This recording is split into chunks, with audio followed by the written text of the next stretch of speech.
Selamat datang di channel Dere Production. Dan untuk hari ini teman-teman kita akan membahas seputar fotografi ya teman-teman. Nah, berbicara tentang fotografi, kita harus mengenal terlebih dahulu pengertian dari fotografi. Fotografi dalam istilah bahasa Inggris disebut dengan photography, dan dalam bahasa Yunani fotografi ini dibagi menjadi dua kata ya teman-teman, yaitu yang pertama adalah photos yang artinya cahaya dan graphos yang artinya melukis atau menulis. Sehingga kita bisa simpulkan bahwa pengertian dari fotografi adalah proses atau metode untuk menghasilkan gambar atau foto dari suatu objek ya, dengan merekam pantulan cahaya yang mengenai objek tersebut pada media yang peka cahaya. Nah, media tersebut yang sering kita dengar dan kita lihat yang disebut dengan kamera teman-teman ya. Nah, dalam dunia fotografi, kamera merupakan salah satu senjata untuk menghasilkan gambar-gambar yang baik atau foto yang luar biasa lah, hasilnya sangat indah. Nah, jenis-jenis kamera sangat beragam ya, dan memiliki keunggulan masing-masing. Nah, berikut ini berbagai jenis kamera yang akan kita bahas di video ini. Oke, kita mulai dari yang pertama ya teman-teman, yaitu compact digital. Kamera yang satu ini merupakan kamera digital yang paling sederhana. Ukurannya tidak terlalu besar dan pas untuk kita kantongi di kantong baju kita ya. Sebab itulah kamera jenis ini biasa disebut juga dengan kamera saku. Compact digital banyak dipilih oleh mereka yang membutuhkan kamera untuk sekedar pengambilan gambar standar saja teman-teman. Nah, fitur yang dimiliki kamera ini bisa dibilang ya tadi ya, tentunya sangat standar banget. Namun kamera ini memiliki mobilitas yang tinggi ya. Kamera saku ini cocok untuk digunakan pada acara-acara di dalam ruangan, acara-acara luar ruangan yang tidak terlalu membutuhkan zoom ya, seperti zoom in atau zoom out ya, dan dokumentasi-dokumentasi yang standar. Intinya kamera ini tidak punya settingan manual yang mana hasilnya bisa kita sesuaikan dengan keinginan kita teman-teman. Nah, jika seseorang yang memiliki mobilitas tinggi dan tidak ingin repot, compact digital ini bisa menjadi pilihan yang tepat. Oke teman-teman ya. Yang kedua teman-teman, yang kedua ini adalah jenis bridge kamera ya, atau disebut dengan prosumer. Jika dilihat dari bentuknya, kamera ini hanya sedikit dia lebih besar dari kamera saku. Prosumer ini sendiri merupakan akronim dari professional and consumer ya. Kamera yang berjenis point and shoot ini memiliki fitur yang lebih lengkap teman-teman jika dibandingkan dengan compact digital. Fitur yang membedakan dengan kamera saku antara lain yang pertama adalah pengaturan exposure-nya. Jadi exposure ini bisa dilakukan secara manual teman-teman. Kemudian kemampuan zoom-nya lebih unggul ya ketimbang dengan kamera saku. Beberapa orang menggunakan kamera jenis ini untuk memulai belajar fotografi.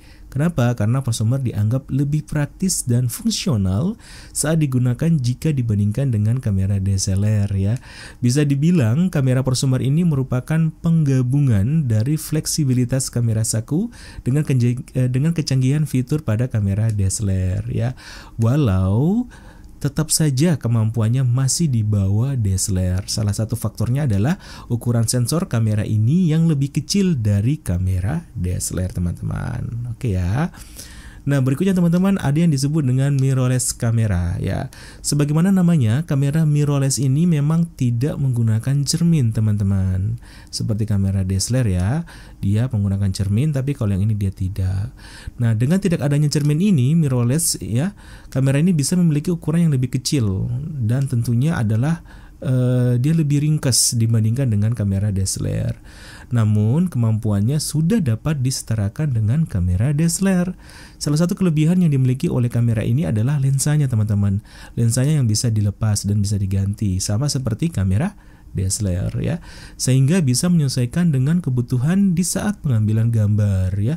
Selain itu, sensor yang dimiliki oleh kamera mirrorless pada umumnya berkategori 4/3 ya. Ini sudah cukup menjadi keunggulan untuk mendekati kualitas dari hasil foto pada kamera DSLR ya.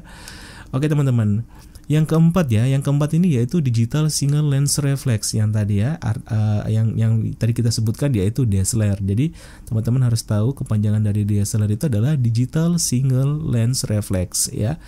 Nah, di antara jenis-jenis kamera yang ada saat ini, kamera DSLR inilah yang paling mumpuni ya, seperti pendahulunya di era analog.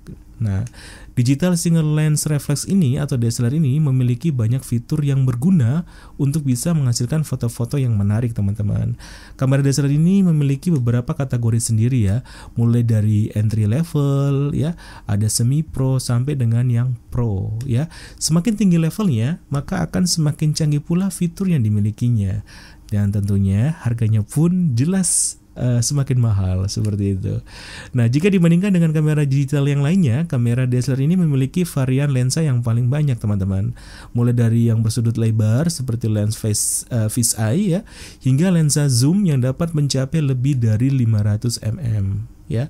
Nah, kamera DSLR ini tidak hanya digunakan untuk mengambil foto saja, teman-teman, tapi dia bisa juga digunakan untuk kamera video, sama seperti yang kamera jenis sebelumnya ya, itu juga bisa untuk video. Tapi kalau DSLR ini dia sudah menghasilkan kualitas video yang high definition. Oke.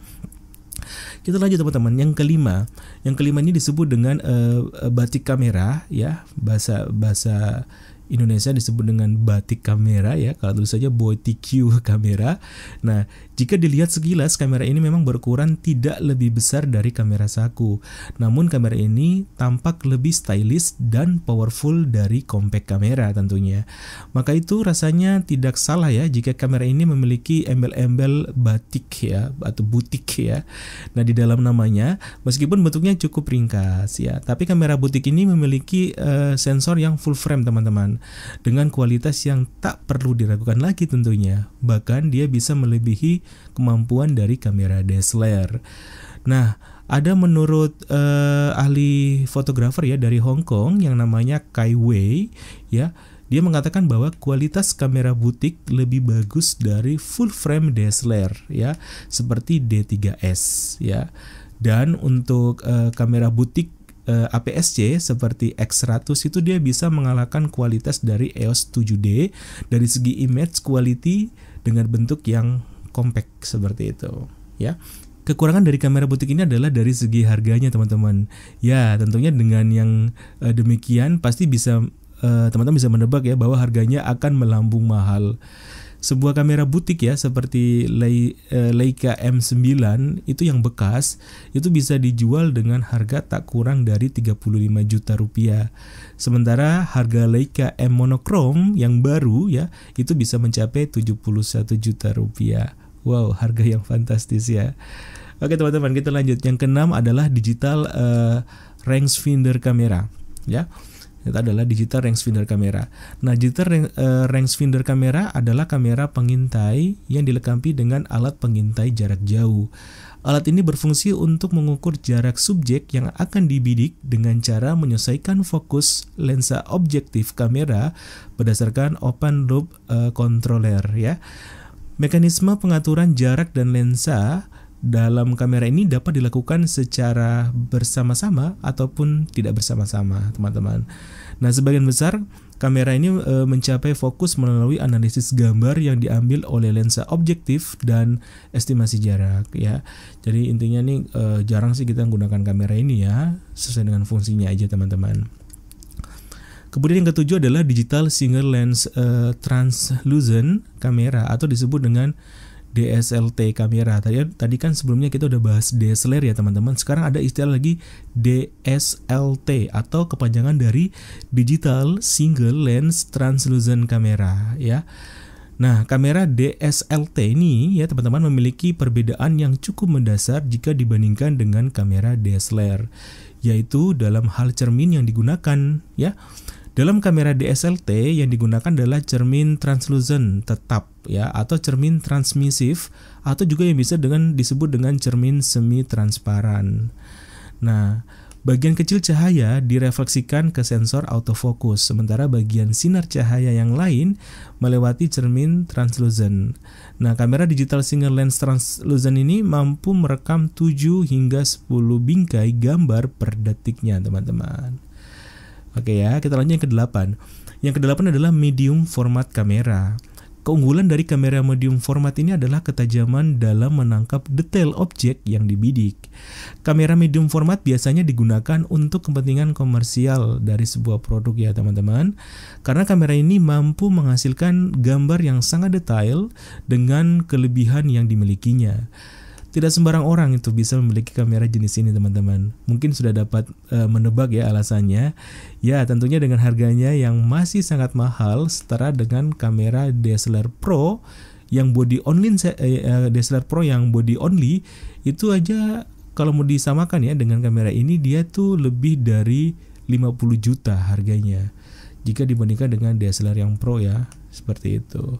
Jadi sangat mahal ya teman-teman tentunya. Oke, kita lanjut. Yang ke-9 adalah action digital kamera. Berbagai merek kamera seperti GoPro dan lain sebagainya menawarkan action digital kamera yang tangguh, kemudian kecil dan mudah dipasang pada helm, lengan, sepeda, dan lain-lain. Sebagian besar kamera jenis ini memiliki sudut pandang yang melebar dan fokusnya dia tetap seperti itu. Action digital kamera ini makin banyak diminati oleh masyarakat ya, seiring dengan kebutuhan mereka untuk berbagi foto dan video di berbagai media sosial. Para produsen menawarkan kamera jenis ini dengan harga bersaing dan tersedia dalam berbagai pilihan. Umumnya kamera jenis ini dilengkapi dengan pelindung tahan air ya teman-teman. Apalagi kalau misalkan nanti kita gunakan di helm kita. Tentunya kalau pas hujan dia masih bisa tetap merekam dan kameranya nggak akan bermasalah dengan air hujan karena dia dilindungi oleh tahan air. Nah itu ada aksesorisnya ya. Dan dengan aksesoris yang lain lagi ya, yang nanti akan disesuaikan dengan pemasangannya seperti itu. Nah yang ke-10 teman-teman, yang ke-10 ini adalah 360 degree digital kamera ya. Bahasa Inggrisnya apa nih? Saya lebih senang mengatakan jenis ini adalah kamera digital 360 derajat bahasa Indonesianya ya. Nah, kamera digital 360 derajat ini mengambil gambar atau video 360 derajat dengan menggunakan dua lensa back to back dan pengambilan gambar pada saat yang bersamaan. Nah, kamera digital 360 derajat ini dilengkapi dengan mode virtual reality ya, built-in suite steering, wifi dan bluetooth teman-teman. Nah, pada kamera jenis ini dapat digunakan untuk kepentingan live streaming juga bisa teman-teman ya. Beberapa kamera jenis ini juga dapat berperan sebagai action kamera ya. Nah itulah teman-teman berbagai jenis kamera yang sudah kita bahas ya. Nanti kiranya dari penjelasannya teman-teman bisa paham. Dan sebenarnya masih ada beberapa jenis kamera yang lain ya, tapi ini yang sering dibahas dalam artikel-artikel tentang fotografi. Oke, jangan lupa teman-teman di like, di subscribe channel ini. Dan untuk berikutnya kita akan membahas tentang jenis-jenis fotografi. Jadi tetap stay terus ya di video berikutnya ya. Jangan lupa loncengnya diklik biar teman-teman mendapatkan notif ketika saya mengupload video yang baru. Oke, sampai ketemu di video berikutnya.